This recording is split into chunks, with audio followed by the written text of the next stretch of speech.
muy grave. Esta es la imagen de las hermanas, de las 4. Fueron abusadas durante años por su padre. Con Valeria está Rodo, en vivo y en directo. Buen día.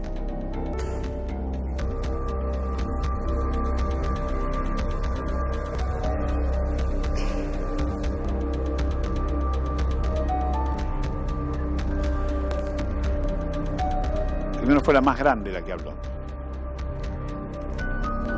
que pudo decirlo después de mucho tiempo, de un enorme esfuerzo,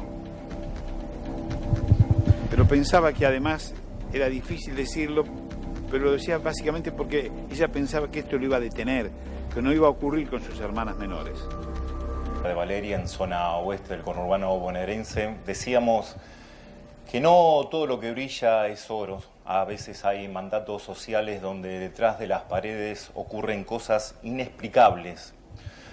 Y acá está el tema del abuso, ¿sí?, en una familia conformada, de padres católicos, de chicas que iban a la escuela, tenían una familia, las reuniones multitudinarias los fines de semana, los padres conformando precisamente una idea de catolicismo dentro de la familia, un apellido reconocido, pero detrás de esas paredes la valentía de Valeria, que nos va a contar precisamente este horror que pasó.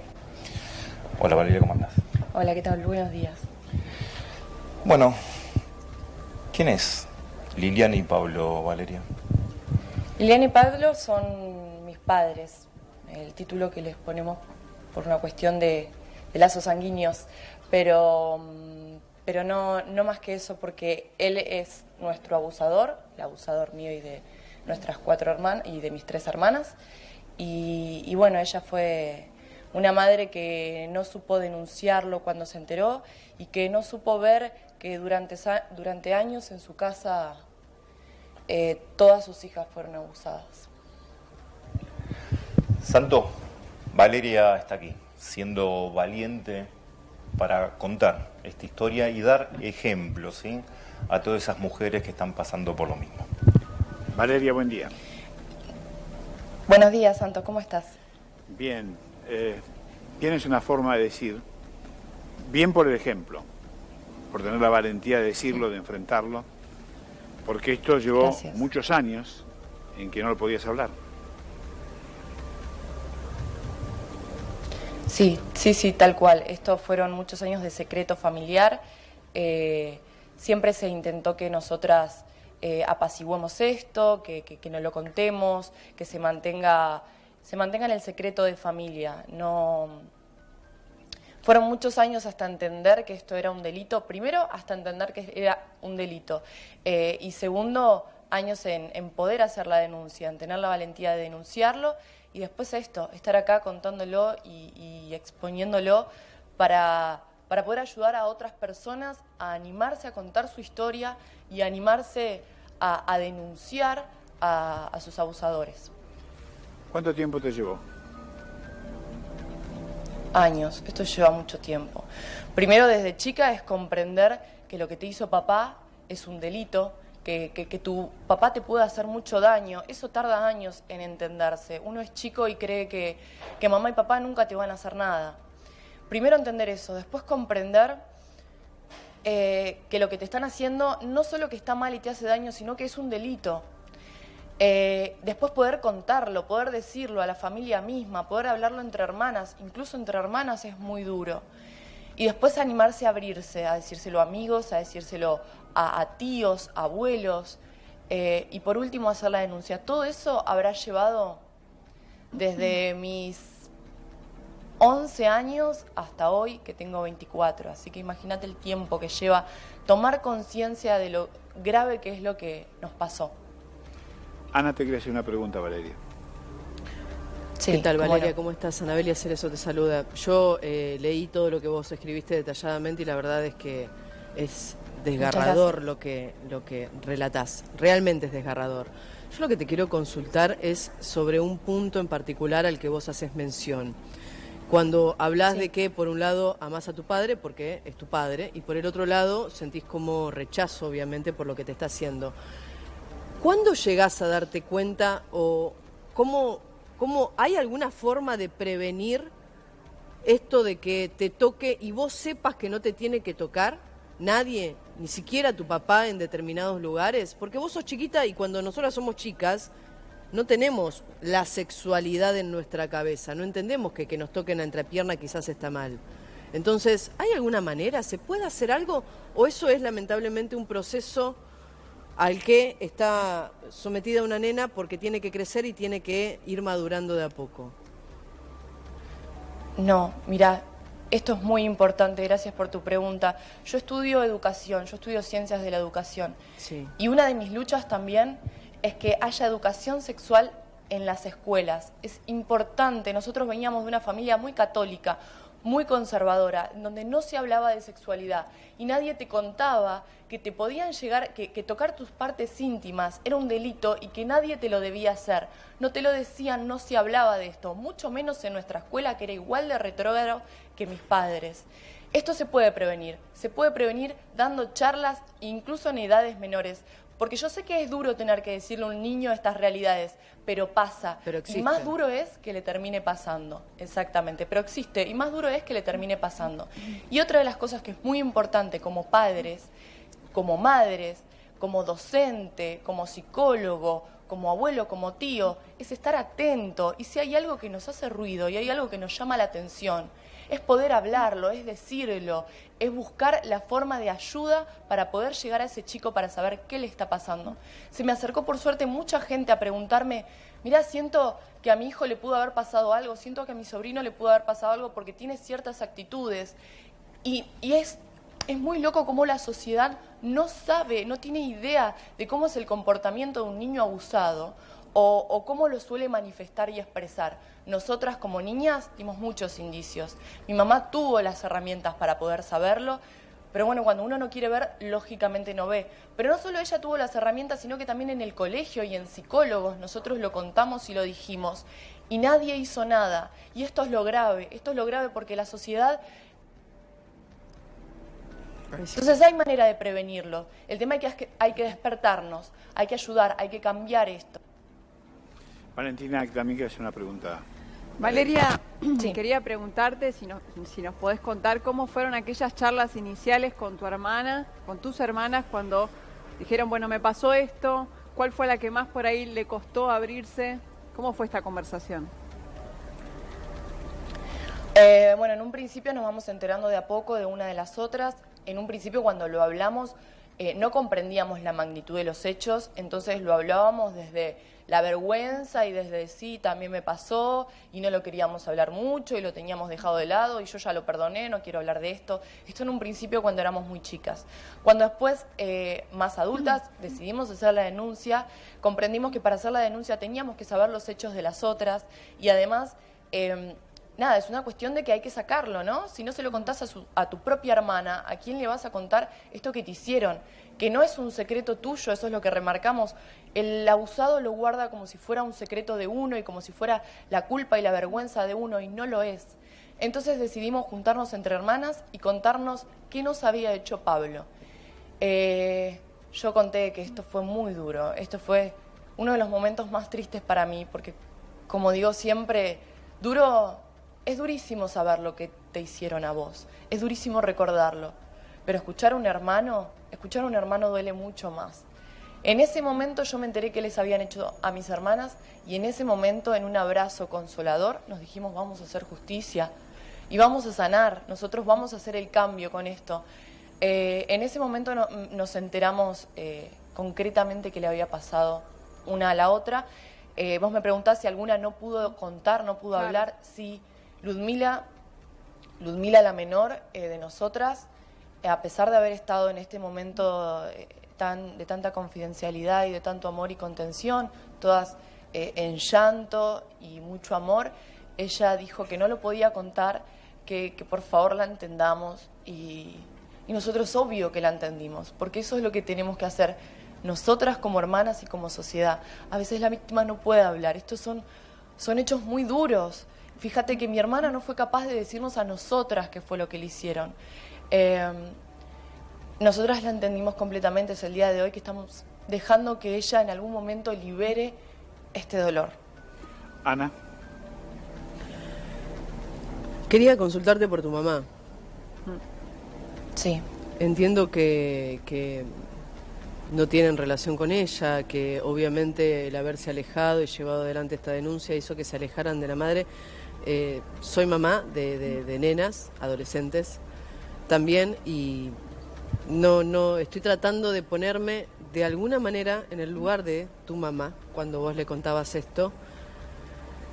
Y la verdad es que me encuentro entre una encrucijada, entre la parte lógica y pensante de no hacer nada contra tu papá y de protegerte de la manera más amplia que pueda llegar a tener la palabra. ¿Cuál fue la reacción de ella? Porque me imagino que si te alejaste de ella, obviamente no hay un vínculo y de alguna manera no les creyó o no quiso reconocerlo, no sé. No, creernos creyó porque se lo dijo él. O sea, él se lo terminó contando, confesando, porque ya estaba todo dicho. Ya era imposible negarlo y él le confiesa la verdad. Lo que sí dice Pablo en un comienzo es que había sido con las 3 mayores y con Ludmila no. Que por favor le permitamos ser padre al menos de Ludmila. Con eso se mantuvo un buen tiempo más en casa. Tiempo después nos enteramos que también había sucedido con Ludmila. No tiene lógica. Fue duro. Yo siempre digo que el abuso yo creo que lo tengo superado y puedo hablarlo, pero el dolor de saber que una madre no te cuidó, que no le alcanzó el amor, es durísimo. Pero igual así acá estamos enteras. Yo te puedo decir que no tuve el amor de un padre y una madre, porque eso no es amor. Ella nos dice, yo las amo. Eso no es amor. No tuve el amor de ninguno de los dos ni el cuidado de ellos. Y sin embargo se puede, acá estamos. Yo tampoco puedo entender lo que ella hizo. El día de mañana, cuando tenga mis hijos, juro cuidarlos de una manera como una leona, como decimos nosotras. Juro cuidarlo. Nadie jamás le va a hacer esto. Ni aunque sea mi propio marido, jamás nadie le va a hacer esto. Valeria. Sí. Duele más esto, ¿no? Duele más lo de la mamá. Duele más esto. Sí. Hoy en día duele más esto. Pero como todo lo vamos a sanar. Yo sé que voy a salir adelante. ¿Qué esperabas, Valeria? A ver, yo como persona lógica entiendo y sé qué es lo que podía llegar a esperar. Me imagino que como mínimo, si bien pudo no haberse dado cuenta, porque es una de las posibilidades, la verdad es que es una de las posibilidades, pero después la protección que lo eche a tu padre, que vaya... ¿cómo se llama este sujeto? Pablo. Pablo, bueno, hablemos de Pablo. Que lo echara a Pablo, que hiciera la denuncia, que las protegiera, que las llevara a un psicólogo, que las contuviera. Pero ¿qué es lo que esperabas vos, como hija? ¿Qué es lo que esperaba? Primero que nada esperaba que jamás nos toque. Eso era lo primero que esperaba, que jamás tengamos que haber pasado por esto. Yo creo que este hombre se dio cuenta hace mucho tiempo que él sentía atracción sexual por niños. Se dio cuenta desde antes de tener hijas. ¿Por qué? Cuando Ana Laura era una bebé, le confesó, le dijo a Liliana: tengo miedo de sentir atracción sexual hacia mi hija, la primera hija. Liliana lo vio como una locura. ¿Sabes lo que dice ella? Ella dice que lo vio como dudas de un padre primerizo. Yo no sé qué padre primerizo tiene por esas Dios. dudas. Pero hubo indicios. Y ese hombre en ese momento que se estaba dando cuenta que probablemente anteriormente se haya excitado con una niña o un niño, en ese momento él debería haber ido a un psicólogo, a un psiquiatra. Debería... No sé, no puedo estar en la cabeza de un perverso, me cuesta un montón, pero en el momento en el que yo sentí que tocaba el suelo porque tenía una angustia desgarradora y porque no podía seguir con mi vida, pedí por favor que me lleven a un psicólogo porque sentía que me estaba volviendo loca, porque vivía en una familia de locos. Y yo creo que eso es lo que uno debe hacer cuando se da cuenta que está por cometer tremendo delito. Él no lo hizo. Primero esperaba eso, después esperaba que mínimamente, cuando la verdad salga a la luz, él desaparezca. Era lo mínimo que esperaba. Diría que esperaba que se fuera a declarar como culpable, pero es un montón. El tema es que él siguió como si nada, de una manera completamente cero cuidado hacia nosotras, no le importábamos. Él no solo que después de que lo contamos estuvo durante 4 meses más viviendo con nosotras, y nosotras le tuvimos que pedir que se vaya de la casa, nosotras.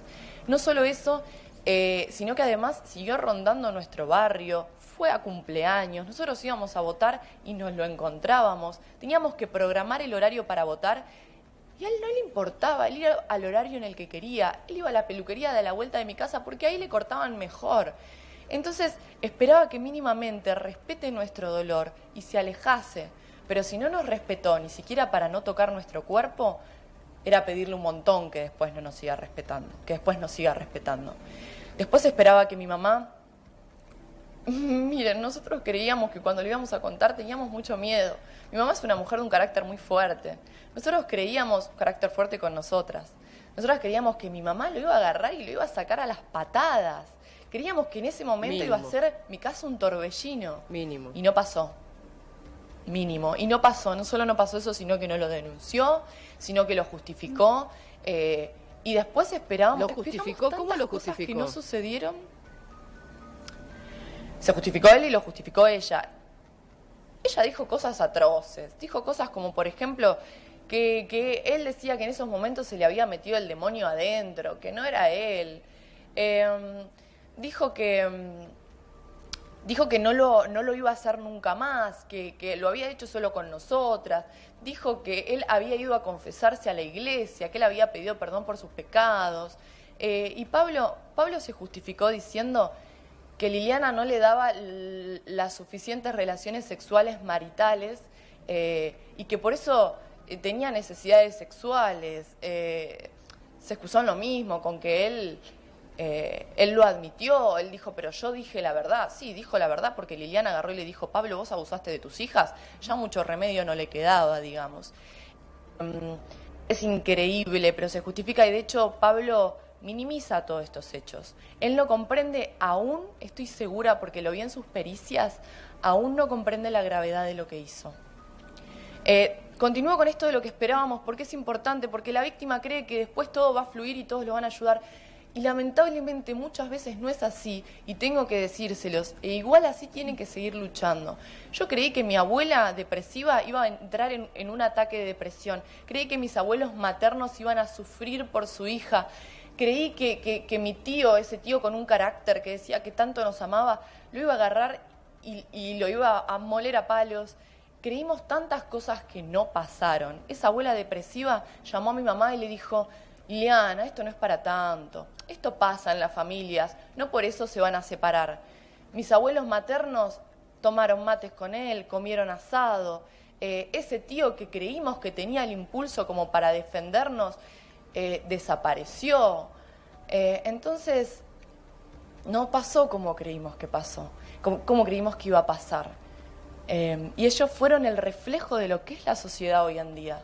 Dijeron amarnos un montón y lloraron mares cuando se enteraron, pero nadie hizo lo que se debe hacer. Y lo que se debe hacer primero es la denuncia por una cuestión social y después es contener a las víctimas por una cuestión moral.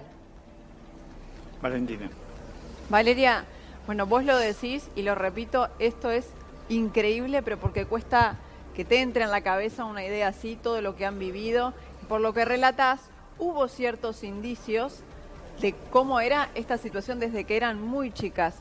Pero tal vez en otros hogares no hay tantos indicios o cuesta verlos, porque con personas cercanas hay gente que tiene como una negación. ¿Qué le podrías decir a una madre que tal vez te está mirando, que siempre hay que sospechar? ¿Qué mensajes le podrías dar? Porque suena feo, pero hay que sospechar, hay que tener cuidado. Suena feo, sí. Pero lamentablemente feo es lo que pasa en esta sociedad, más feo es aún. Así que uno tiene que sospechar y tiene que cuidar. Si una madre tiene el indicio, no sabe cómo hablarlo con su hijo, o su hijo muchas veces quizás lo esquive este tema, porque es un dolor muy grande, primero tiene que llevarlo a un psicólogo. El psicólogo va a saber cómo accionar. Hay test que ayudan mucho en simples dibujos que dejan en claro todo.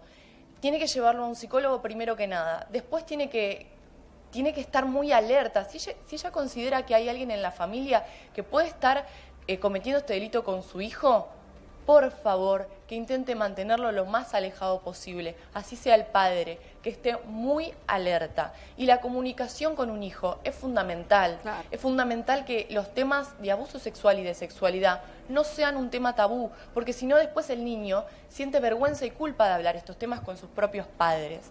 Entonces, si no saben cómo hablarlo con sus hijos, un psicólogo urgente. Y le comentan al psicólogo la situación que están viviendo para que el psicólogo sepa indagar bien. Y después, ahondar en la comunicación con su hijo y estar muy alertas.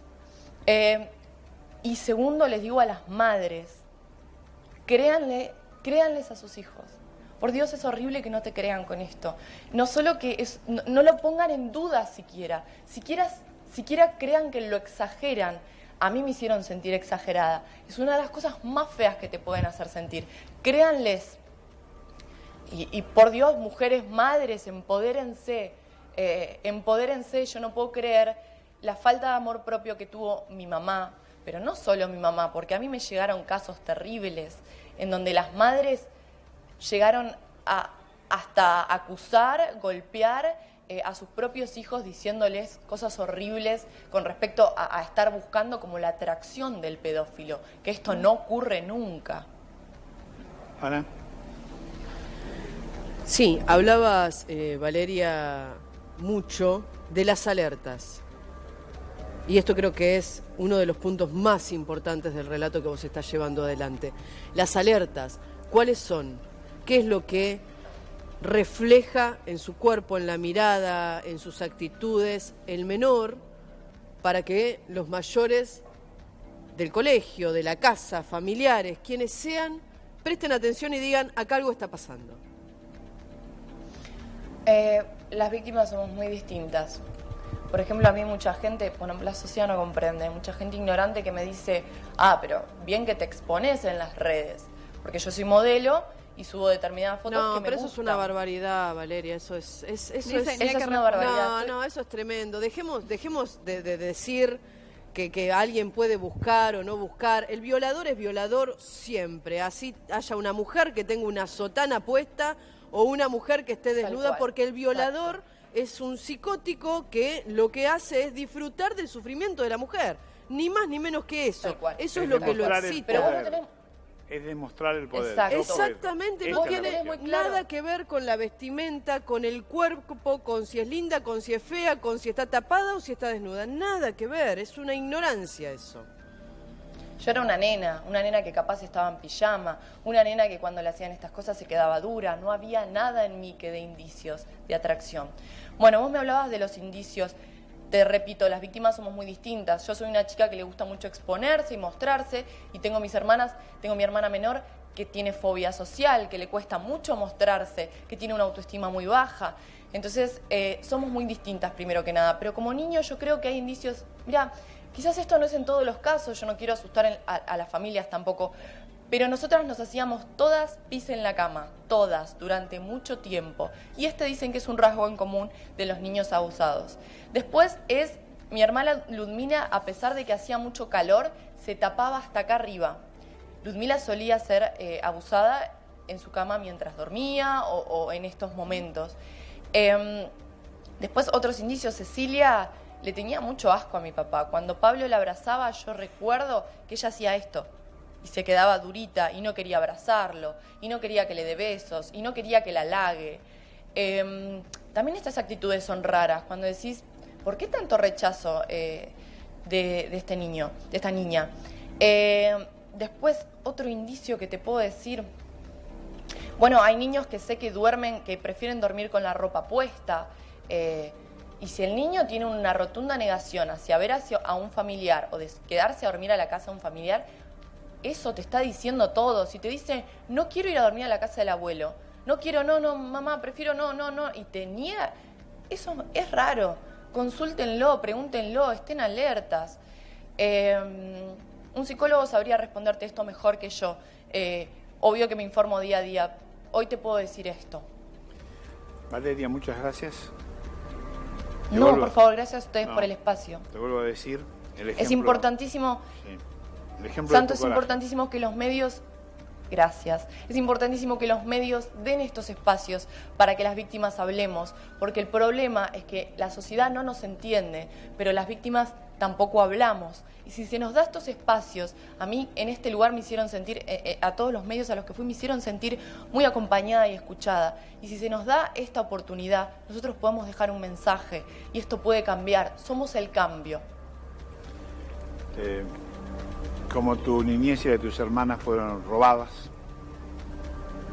y son las víctimas de esto, nuestra solidaridad y el mejor deseo de una hermosa vida.